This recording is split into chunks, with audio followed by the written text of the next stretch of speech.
In a small village nestled among the green fields of rural India lived an old farmer named Rajan. For 60 years, he had tended to the same plot of land that his father and grandfather had farmed before him. At the edge of Rajan's land stood a magnificent banyan tree. While other farmers had cut down their trees to make room for more crops, Rajan had always protected this tree, despite the younger villagers often questioning his decision. "Rajan uncle, why do you keep this old tree? It takes up valuable land, where you could grow more wheat or sugarcane. Your harvest is always smaller than ours because of it. Some things provide value that cannot be measured in sacks of grain or money." One summer, the rains failed to arrive.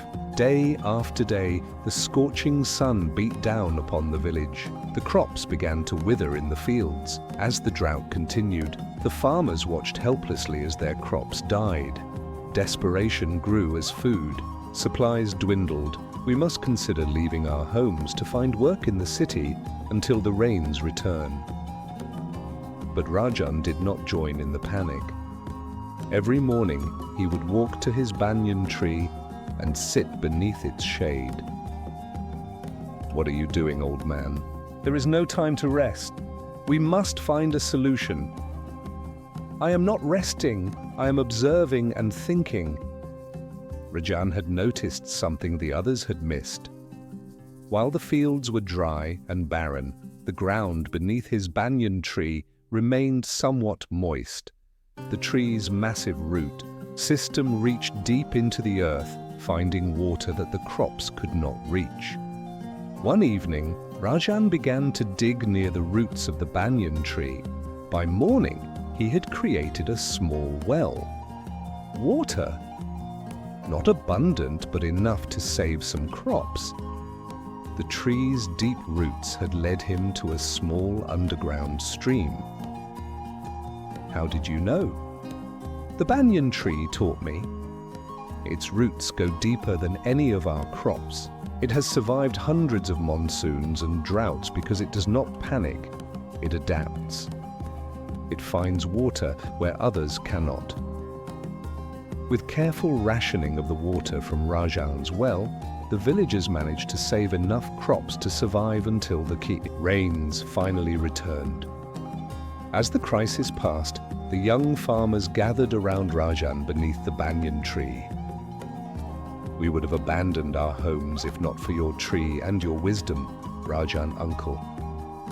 Please, teach us what else we can learn from this old tree." "The banyan teaches us many things. Patience. It grows slowly but lives for centuries. Generosity. It provides shade and shelter to all who seek it. Resilience. Its roots grow deep to weather any storm. And wisdom. Sometimes what appears to take space actually creates more value than you can imagine." From that day forward, no one in the village questioned the value of Rajan's banyan tree.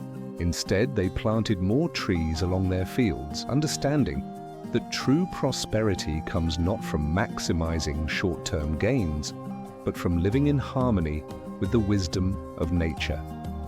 And just as the roots of the banyan tree spread far and wide, so too did the lessons it taught, passing from one generation to the next, creating a village that thrived not despite nature, but because they learned to listen to its ancient wisdom. Opportunities are like seeds. They don't always bear fruit immediately. Sometimes the most valuable treasures require patience, observation, and wisdom to discover. Ancient wisdom often holds solutions to modern problems. Like Rajan and the banyan tree, sometimes our greatest opportunities aren't found by clearing obstacles, but by understanding their deeper value. If this story touched your heart or taught you something valuable, please share it with someone who might need this wisdom today. Your simple share could be the seed that grows into someone else's moment of insight.